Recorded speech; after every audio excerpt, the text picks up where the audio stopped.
look, I guess we'll get into. I guess we'll talk about the whole season as a whole. It's been quite maddening being kind of a Spurs fan this season, isn't it? Because you kind of don't know where we stand at the moment. Because I think up until I would argue up until probably even the Palace game. How long ago was the Palace game? Probably up until the Palace game, I would say there was a fairly decent, consistent level of performance we've had this season. Yes, we've lost the likes of Leicester and Newcastle. Sorry, we drew to Leicester, we lost to Newcastle, but in those games we had fairly decent performances.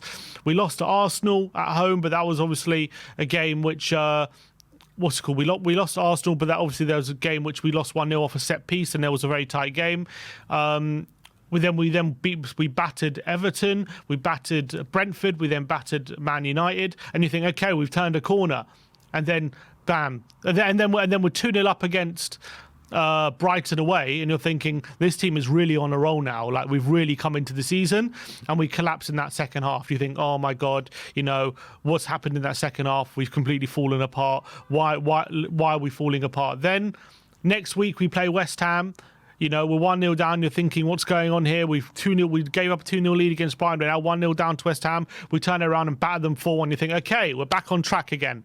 Right, we battered a team who, it's their cup final. We battered them 4-1. Spurs are back on track. Next week, we then lose away at Palace, who are winless in a really abject performance. Probably the worst performance of the season up until that point. You're thinking, what is going on? We thought we turned a corner against West Ham, but maybe these big issues are bigger than we thought, and the second half against Brighton wasn't a coincidence. And I know we turned it around against West Ham, but terrible performance against Palace, like inexcusable, lacking fight, all that kind of stuff. We hadn't learned our lessons. You're thinking, it's going to take a lot to turn that around. We then beat City in the Cup in a brilliant performance, at home, in a deserved win against, whatever you want to say about whether it was a well-rested City side, they still had a lot of good players on that pitch, and we beat them 2-1. We then go and beat Villa 4-1. After being 1-0 down, and you're thinking, wow, we've turned a corner again. All right, we're back on track again. 2 really good big wins, 2 good wins against 2 good sides in Villa and Man City. Like, maybe we really have learned those lessons from the Palace defeat in the second half against Brighton. These were 2 wins as well. We showed fight, we showed aggression. We actually had to win in kind of different ways. It wasn't just free-flowing football against Man City. We had to dig deep. We had to sit a bit deeper and counter-attack against Aston Villa. We had Pap Sarr from the start. We had played a bit more transitional, a bit more legs in the midfield. You're thinking, wow, we've turned a corner again. Maybe we have learned those lessons. And then we come up against Ipswich at home again, another winless team, and we lose 2-1. It's like, if you're a fan of this club, I mean, it's so, your brain must be absolutely fried. Forget like the last 20 years. Obviously, your brain's fried from that anyway. But just this season, the highs and the lows are just, when we're good, we're amazing. We're battering teams 3-0, 4-1. We're playing beautiful football. We're taking teams apart. And then when we're bad, we're losing to 2 teams who have yet to win a game this season. We're losing away from home, and we're losing 2-1 at home to an Ipswich team that came into this game not having won at all this season. And if we would have won, we would have gone third. So we knew it was a massive game. And we had rested players on Thursday for this game on Sunday. So how as a Tottenham fan, do you get your head around where you see us at? Because obviously, this is being recorded after the defeat to Ipswich, so this is coming just after our worst defeat of the season and a very embarrassing loss. Let's not get it twisted. It's an embarrassing loss at home to Ipswich, especially under the circumstances of how big of a game it was. But we've also had very big and impressive wins as well this season, and wins by big margins. And if we're recording this after wins that we have done, we feel very differently about this team, and it's a different story. But how do we get our heads around where we're going this season? Because it just seems as though whenever we think we've turned a corner, we then do a U-turn. Like, how do we get our head around it? Well, I mean, there's a lot to process, definitely, in all that you've come out with. And even thinking about it, it's draining, I'll be honest with you, as a fan. We were recording this on the Wednesday, so we had 4 days off since the game. And even when you read it back to me, it doesn't make me feel any better than what I did 4 days ago. I think, what you can't keep doing is keep giving teams a head start. We've gone 1-0 down, I think, in 13 of the last 15 home games. And also, just bear this in mind as well, I think we've always conceded the first goal to promoted teams under Ange Postecoglou. That's not a dig at Ange, but there's something clearly not right in the mindset that we keep on going behind. And it's not the first manager. We've seen that under, if you remember, under Conte as well, we seem to, not be great in the first half. Do you remember we kept down saying, are we conserving energy for the second half of games? I just don't quite know, what to feel, how to feel.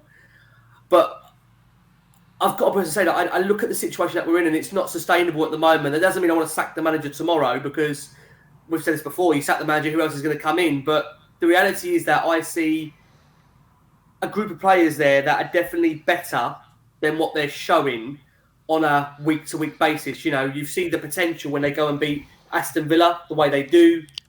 You see the potential when they go and knock Man City out the cup. I'm not going to start going into the Man City side on that day. It was still a good team that, if everyone says it's their B on C team, well, that's still a team that would still be in around, in my opinion, the top six. So what are we looking at here that's going to really try and bring this all together in terms of context? The context is that they've got good days, they've got bad days in them, and it is just trying to, if you can, even that out over the course of the season where we're going to see improvement. I think my worry is that what I expected to see of Tottenham in the second season under Ange was a lot more consistency than what I've seen to date. And that's where, again, I have got deep, deep concerns. And I will make this point again, just to be very, very clear. This is not Ange Postecoglou's fault. This is my personal opinion. I don't believe Ange, in the summer, turned around and said, I want Archie Gray, I want Lucas Bergvall. I don't believe they were personally going to be on his shopping list. But what I do think is, because of the way we finished last season, I think it made it very hard for Ange to be able to get the profile and maybe experience of players that he wanted. And he would have to prove to the Tottenham board that he'd be able to work with more of a younger profile of player that would be a much more open to running for him, sprinting for him, doing the job in which he asked them to do. And I think had he, had a better start to this season so far in terms of results, that would maybe give the board of Tottenham more confidence that we can invest more money into him. I think to date, Ange has had around 300 million. It's a lot of money that he's had to spend on the squad. And we have had some good results in there. Let's not get it twisted. I think it's hard when you look back at those first 10 games of last season. No one can deny that we had some really good performances in there and results. But I will make this point. I had seen at the start of this season better performances than some of those that I saw in the first 10 of last season, but we were getting results. I think the biggest worry that I've got now for me is of, as you have illustrated there with reading the results out and the nature of the performances, such an up and down level week in, week out. And I don't think for a club of Tottenham's, I'm going to be laughed at for saying this word, ambition of what they want to be or what they want to become, I don't think you can have that form week in, week out. It just isn't sustainable. And to keep going behind, I don't know if it's the players thinking of, we go one down at Ipswich, oh, don't worry, we'll turn it around because we've turned it around so many times. I think we've got, 27 points, the most from losing positions under Ange at home. So there's obviously that belief there that we can get results. But at the end of the day, if you keep going 1-0 down every week, at some point you are going to go 2-0 down. And it's going to be half you to recover from that. So I think where I am right now, it's not all the manager's fault. But he does need to turn this form around fast in terms of finding more consistency. And I think the question that a lot of fans probably ask themselves is that, how much more money do you keep throwing at this in relation to this specific manager? Because at the end of the day, this man is, in my opinion, not ever going to get the players he wants. And, that is not his fault. That is, unfortunately, the hand that's dealt above him, where the reality is that you are made to do with what you get. That's just the fact. You are, in my opinion, you never get the specific players you want, although you can argue that Timo Werner, it seems Ange did want that kind of player. And that's where, again, I will go back and say that maybe set the tone for the summer. The reality is that I think what we saw in the back of last season was Timo had some decent goal involvements and some decent goal contributions. Was that a player, and this goes back to this point we're talking about this season, that was going to really push Tottenham forward and take us to the next level? I've got to be honest and say that I've not seen that much underwhelmment of a player rejoining in a long, long time at Tottenham. And I think, you make the mistake once to sign him, but to sign him twice, with no disrespect to Timo, because I've got a lot of time for him and I feel for the guy from a confidence perspective and a mental health perspective to go through the amount of criticism that he has done. It does worry me of the players that we're identifying and bringing into the club in terms of, are we really moving forward? And I think the reality is that if we are going to continue having some of the natures of the winners that we're having, and look, we have made the odd good signing in there, Mickey Van der Ven being one of them, there needs to be, I think, a lot more thought and process going into the type of players that we're bringing in on the level of play. I just unfortunately see this continuing, Sim. I've got to be honest with you. This consistency, I don't. Although, again, I'll go back to the point for a fair balance here. I think we've scored the most in the Premier League. We are definitely down in terms of the goals conceded so far this season. I think we've got the most in terms of XG that we've created. We're facing less from an XG perspective. The stats can tell you one thing, but I think the eye test doesn't lie to people. And when you keep going behind in games, you make it very hard for yourself to come back. And it's some of the nature of some of those lethargic performances, the likes of Ipswich, the likes of Brighton in the second half, the likes of Crystal Palace. They are coming off the back of Europa League games. But the reason why I don't use the Europa League as an excuse is because we've rotated in those games. We're not playing the same. We're not playing the same 11 on the Thursday to then what we're playing on the Sunday. So I just feel with Tottenham, there's a lot more questions than there is answers right now, and I do feel that blame has to be apportioned for across the group. From the players to the manager to the board.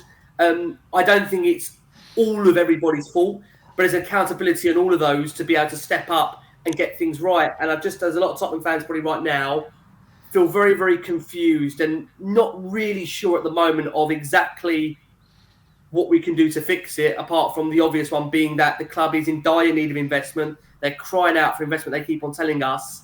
And I don't see things improving until Tottenham get that investment. But again, you've seen with Newcastle, even when you get a significant amount of investment, there's no guarantee you're going to have the hedge fund to be able to spend that accordingly. But we do know Spurs obviously are on the right side of PSR.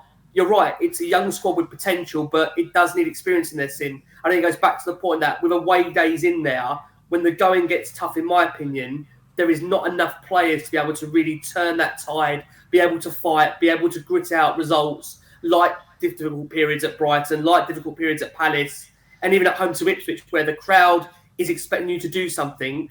We need players that are able to take the game by the scruff of the neck. I think Dembele was one of those in Pochettino's era, most certainly did that. Modric when he was at Tottenham, Eriksen when he was at Tottenham. These players, Dele Alli when he was at Tottenham, these players had the ability to change games. That's my worry at the moment with Tottenham. There's not enough players in there that when the going really gets tough, they're able to change it. Well, after 11 games, you say we've only had one back-to-back wins. We've only won back-to-back games once this season. That was against Brentford and then Man United in the Premier League. That is anyway, beating Brentford 3-1 and then beating United 3-0. But as well, we've only had back-to-back losses once as well, which was Newcastle away 2-1 and Arsenal at home 1-0. So it's really maddening to think. Of where this football club is headed. In terms of, I'm looking at some of the stats this season, like in terms of general games. Apart from the Leicester game and the Ipswich game, in terms of XG, we've out XG'd every other team that we've played against this season. So when it comes to just the facts of the matter, when it comes to what the stats are saying, like on a surface level, when you're looking at the the amount of chances we're creating to conceding within games, it seems as though in general the trajectory is upwards. The trajectory is we should be winning a lot more of these games based on the stats than we are. And is that to do with a quality thing, like the tactics working, but we don't have the quality to implement it?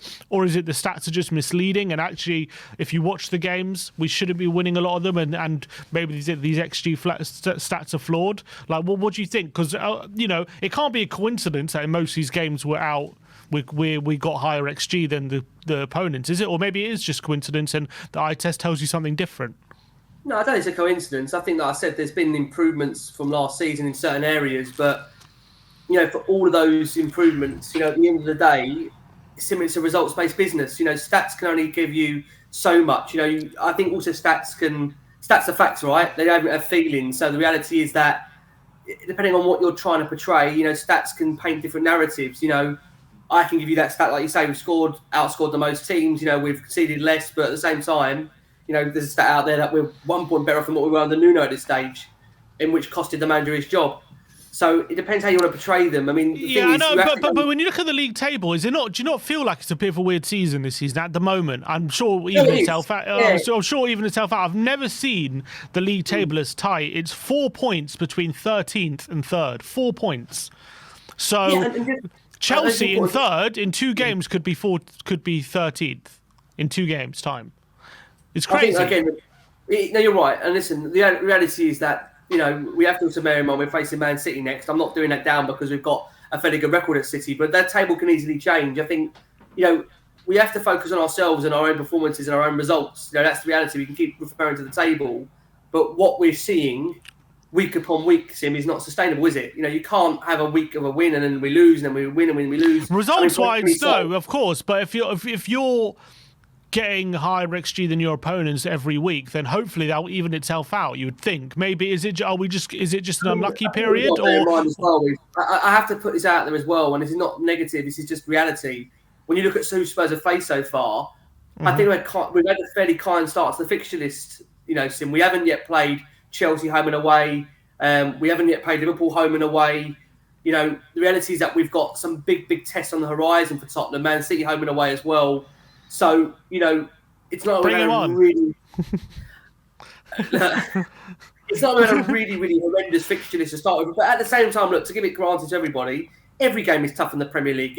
Let's be honest about it. Arsenal scored late goals against, I think, Southampton and Leicester to win. So the reality is that there's no easy game in the Premier League. But I'd be lying to you and said if I wasn't worried about the nature of our form. And the thing is, I was sat here a week ago, honestly feeling that maybe we turned an element of a corner under Ange, but the nature of the performances for me against the lower league teams is damning. And I just wonder whether we're in a situation where the players can easily raise their game for the likes of Villa, the likes of, no disrespect, Man City.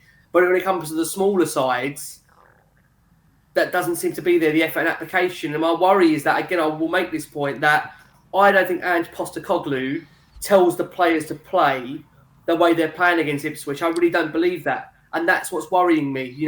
How many of these players are actually listening to the manager? I don't think Ange just sent them out and instructed them to play as badly as what they played against Ipswich. I don't believe that. I just don't.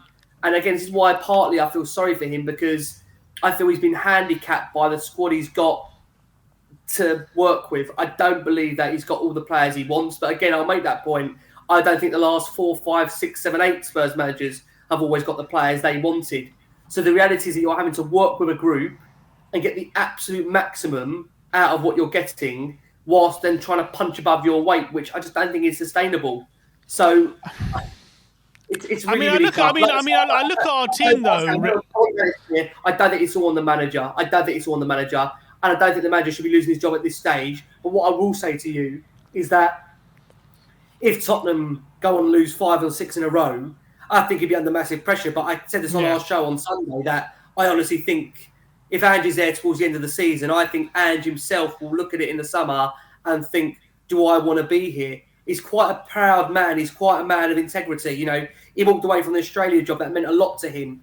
And therefore, what I mean is at the end of the season, he very rarely, Ange, does a third season at clubs. Again, we've had the likes of Vince Rigari on the show, John Grecian, who's wrote the books on Ange. He has to feel himself really invested in a project and motivated to carry on. And I just feel like a lot of our fans, I look at him in pressers after the game, he looks absolutely broken. He looks devastated. I know there's that whole narrative around why doesn't he look at the camera, and that's a separate conversation. But the reality is that he looks so despondent after games. I feel like the club's already broken him, and we're only 14 months in. That's my worry. And the reality is that when he comes to the end of this season, I think Ange, if he gets to the end of the season, because I think, again, with Tottenham, they're trigger happy. I think if we go and lose 5 and 6 in a row and that gap really does kind of lengthen towards the top 4, I think Daniel Levy will pull that trigger, because history tells you he does. Not, I want him to or I don't want him to. History tells you he does that. At the end of the season, I think it's very likely as much that Ange will walk away from Tottenham as much as Tottenham might walk away from Ange. I really believe that, because he has to feel that this project is going somewhere. And the nature of the results week in, week out, up, win, loss, win, loss, win, loss, that doesn't show you really that we are progressing, over results, does it? It shows you that one week you have a great week, one week you have a bad week, and we can sit here and talk about the XG, we can sit here and talk about the for and against in terms of goals and, respective fixtures of last season. I think the bloke is just as frustrated as us. And that's the thing I want to say. I think he really does care. I think he really, really does care, and it hurts him. And the one thing he does do is, maybe not like the previous couple of managers, is take responsibility all on him for the performances, which also, to some degree, I think is unfair. And the players are, again, as I've seen in previous times, supporting Tottenham as well, throwing the manager under the bus by their performances. I don't believe he's told them to play the way they've told against Ipswich, or the likes of Palace, or the likes of Brighton in the second half. And he said that as well.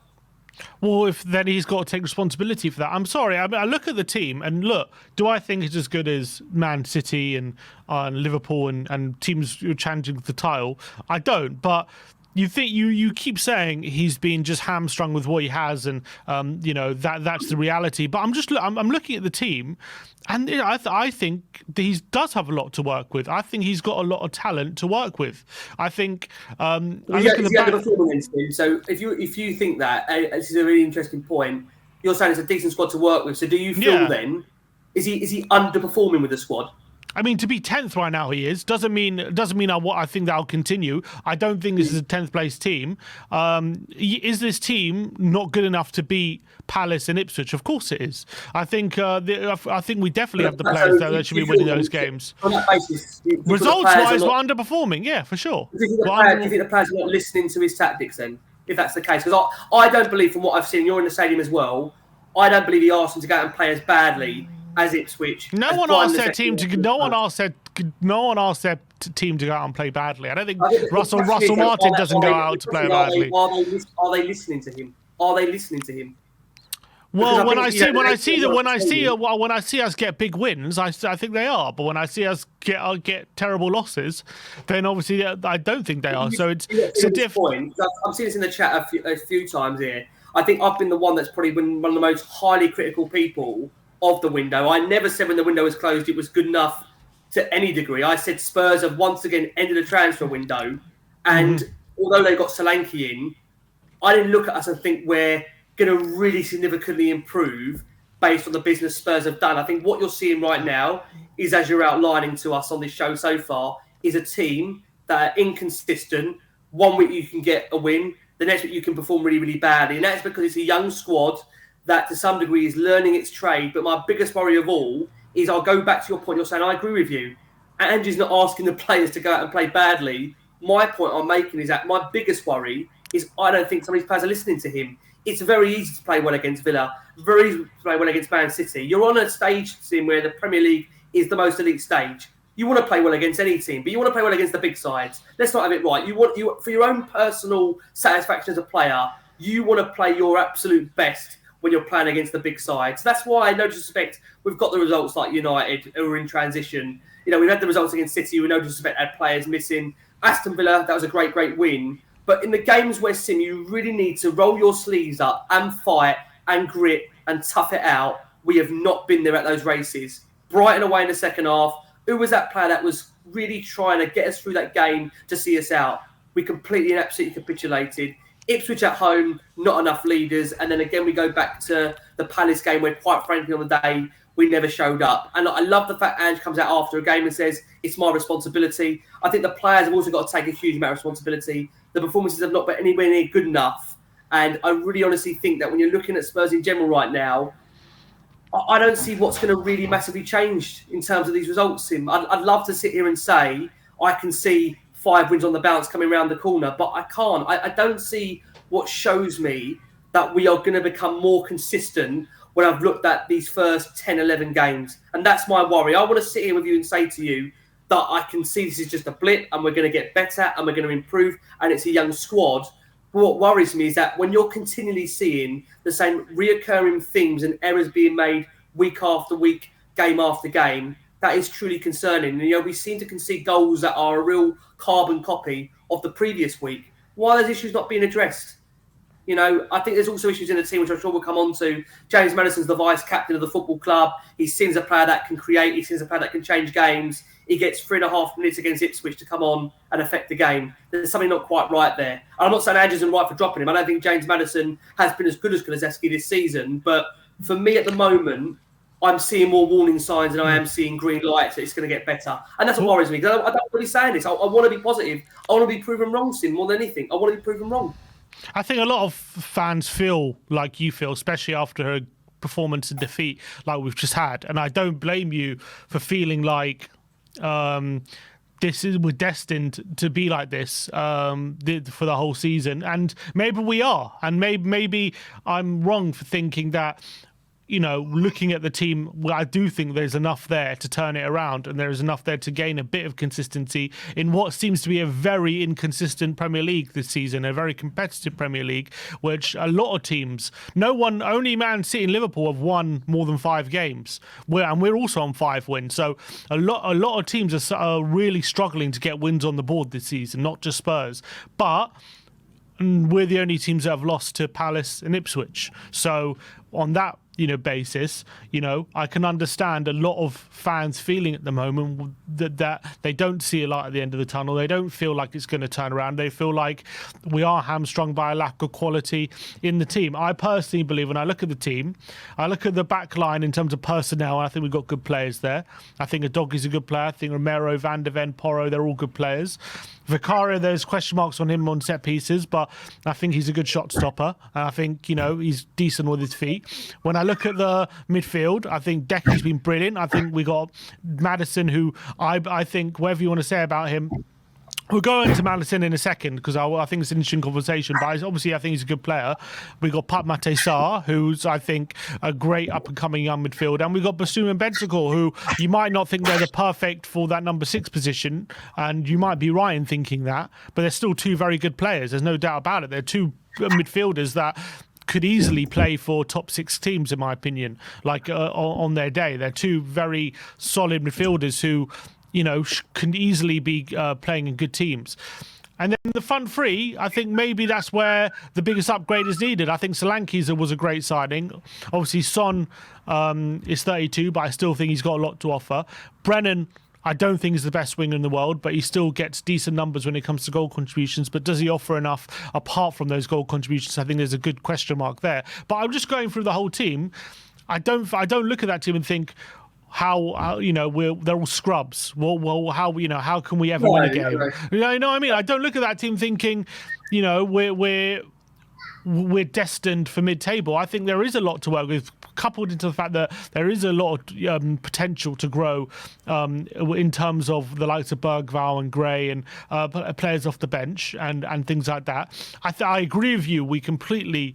I think the re-signing of Werner has 100% held us back. And I don't disagree with that. I said it at the time, and I completely agree with you, that signing Werner on loan again, and not only did it hold us back when it came to getting more foreign players in, but also a player in a crucial position, which was on the wing, upgrading that position.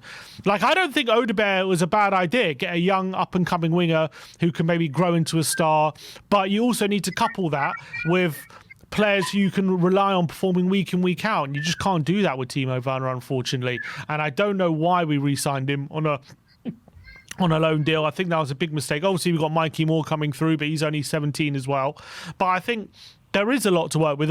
In terms of up front, we've got Solanke and Richarlison as 2 number 9s. You can say whatever you like, but can you name me a squad who has 2 better number 9s? You can maybe say Watkins and Duran, but do Arsenal have 2 better number 9s than that? Do Liverpool even have 2 better number 9s than that? They got Jota and Nunes. I mean, yeah, they're 2 very good players, but Richarlison and Solanke, there are 2 solid number 9s there that a lot of teams would like to have as options as their number 9. So I just feel like, for me, we're definitely underperforming where we should be in the league. I think we've definitely got, we definitely need to be going higher up in the league when it comes to results-wise. And Andrew will have to take responsibility for the inconsistency that we're showing for sure. But I don't think I sit here when I look at that team and think, Andrew's just got nowhere to go, or Andrew's, really struggling. I can understand why Andrew's struggling to get the results, because look what he has to deal with. They're all rubbish. I just don't see that. Has he gone? He's just been... All right. Let's read the super chat from Jory saying THFC Corp says... Jory says THFC Corp is winning big time. Revenue growth is the game. Only when THFC Corp start losing profit will the board consider change how it operates. And we know that that is what Tottenham gear are want to do. They're here to make profit. I understand that's what the board is all about. It's all about profitability and not making big losses and dealing with handling the wage structure and making sure the team is profitable. So I think I don't disagree with that, but I also think FSG as well is a ownership which is also geared towards profitability, and they seem to be able to compete as well. So I don't think it's a case of we can't compete with the amount of money we're spending. We're spending enough money, in my opinion. You can argue just about where we spend the money and all these different things, but again, I think we have a good squad. Is it a squad good enough to win the league? No. Did I expect a squad that's going to be good enough to win the league 2 years after Ange coming in? Probably not. I think that's probably a wild expectation to have. When Ange is as ambitious as he is, he's obviously always going to be looking at the top. I'm sure that's just how he is as a person. And obviously, we don't have the tools right now to probably win leagues. But do we have the tools to compete for top four and win trophies? I do. I think we have the squad to do that. And if he falls wildly short of either of those things, he's going to have to take responsibility for that, in my opinion. Nad Alcaraz says Ipswich conceded 4 at West Ham and Brentford. They did, and it was a terrible result. There's no getting around it. It was a shocking result from Tottenham. I can't get around from the fact that it was disgraceful that we lost at home to Ipswich, and I can understand after a result like that, a lot of people are feeling the way they're feeling right now about where we're heading, especially when every week it's where we get so high with big wins and then we get so low with terrible losses. Adieri says, hi Sim and Ricky, how are you? Amanda Staveley and Al Ruman PIF should be there at Newcastle United. Should be there. Okay, I'm not sure. What are you saying? They need to come to Tottenham? Richarlison, solid. Look, I think he's a solid player when he's fit. The problem is he's never fit, and the problem is last season he had his injury problems, and they've carried on, and that is unfortunate. I do think he's a good player. I think he's a good backup striker, but unfortunately, it is what it is with him at the moment. But I think in theory, when they're both fit, I think him and Solanke are good options. But welcome back, Ricky. You're back on. I wanted to ask you about something actually, which I remember. I think might have been the first stream we did together. Not the first stream, but maybe the first one of this season.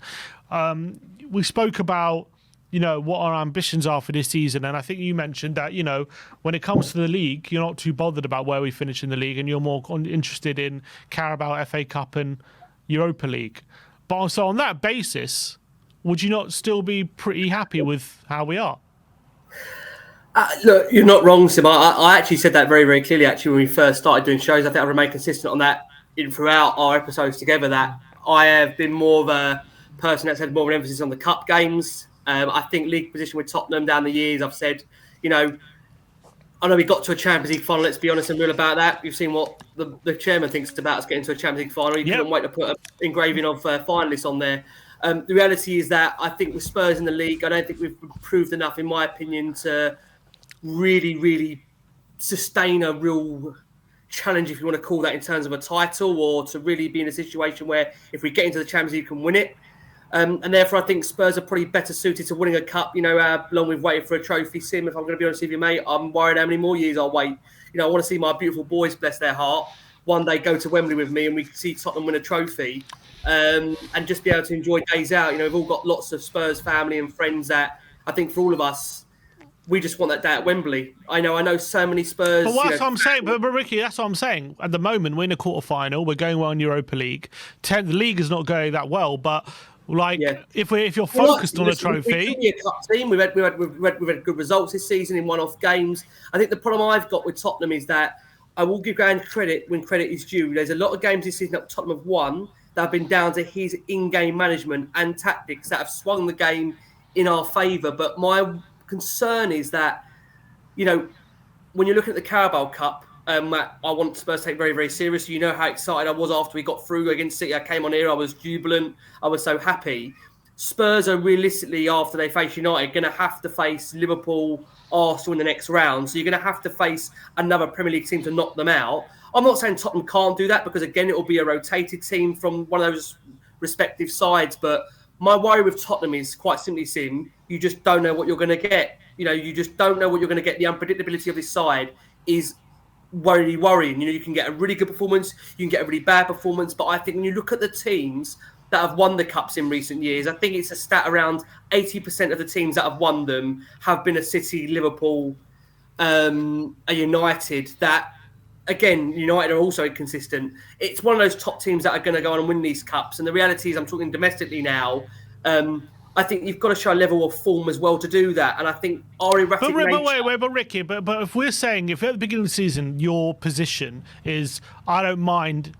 I'm not too bothered about league position if we can get cups, right? If that's your position, so in essence, aren't you saying I'm willing to take a bit of inconsistency in the league to get a cup win? And isn't this what it looks like? What we're going through now, isn't that what it looks like?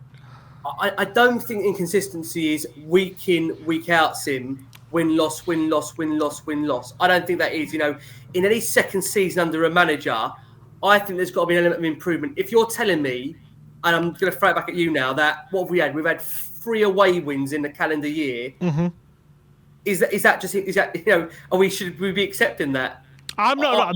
But my position wasn't that I don't care where we finish in the league. That's your position. That's what I'm saying. That's fair. Well, I'm happy to accept that and not be a hypocrite and not go back on what I'm saying. You're right. But I think for all there's inconsistency, Sim, in terms of winning 3 or 4 and then losing 1. I think we've only sustained back-to-back wins once this season. And I think in Andrew's tenure, we've only won back-to-back 3 times so far since he's been in charge.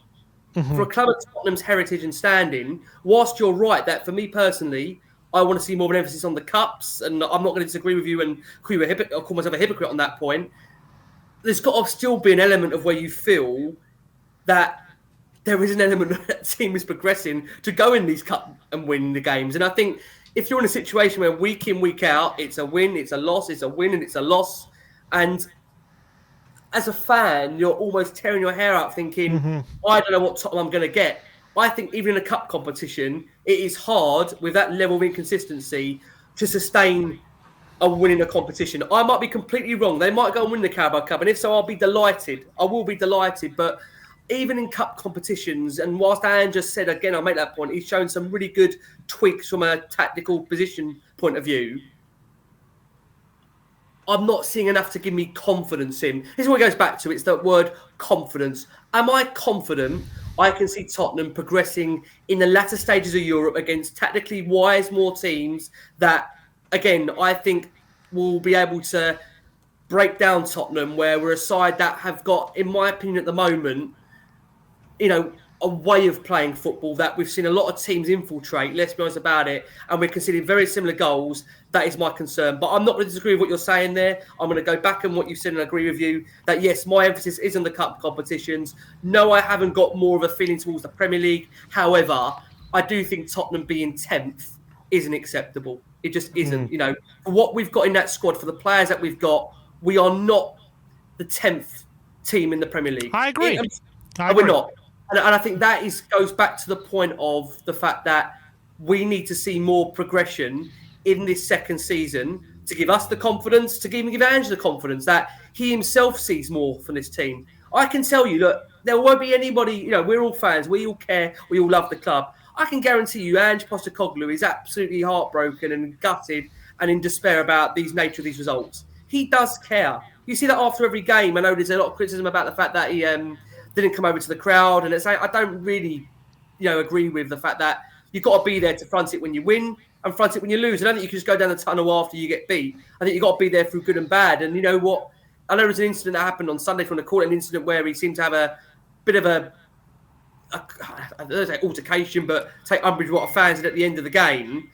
The reality is that, if he's been questioning his tactics, you can't argue about that. If it's a more personal thing about his life, I don't agree with that. So I just feel, Sim, that we're not going to see a huge difference with Tottenham than what we're seeing right now throughout the season. Nothing shows me that. You know, I'm only going by the eye test, and whilst the stats are looking great, I just worry that we're going to see more of this. And the worrying thing that you do see is that when you see more of this inconsistency, more and more players seem they lose hope, they lose belief in the process, and that's why I worry. You got to bear that in mind. You know, there are players in there that, let's be honest about it, someone like Romero. I've said this to you on a number of shows. I'm not just saying this now. His head's been in Madrid since the last summer, and I mean that. You know, Heung-min Son, I love Sonny. You love Sonny. You know, Sonny, unfortunately, now as we see, it's nothing wrong by saying this. I don't think we should be, you know, chastised for saying this. We're seeing towards the end of Sonny's career, which is absolutely heartbreaking because he's been an amazing son for the football club. He's been tremendous. And unfortunately, where we've overused him over many, many years and not had sufficient backup, now, bless him, we can't keep him fit. And also, the club have shipped him around like a marketing stall around Asia for every pre-season they go to. And unfortunately, you just can't keep doing it anymore. So, James Maddison, again, vice-captain. James has not reached the heights that we want him to. I'm sure he's disappointed as well. If it's the system, it's one thing. But Kulusevski definitely coming on this season has also not helped him in terms of that position. So this is the problem. When your key players, Tim, are not stepping up and performing, this also doesn't help you. You know, Kulusevski's been great this season, but one player can't carry a team. It says a lot to me. You've got Vicario on the bench in the Europa League games. That seems to be Ange's number 2. Very passionate, very driven. But again, I'll make the point. Vicario, fabulous shot stopper. But he's also got to sort his own house issues out with regards to crossing.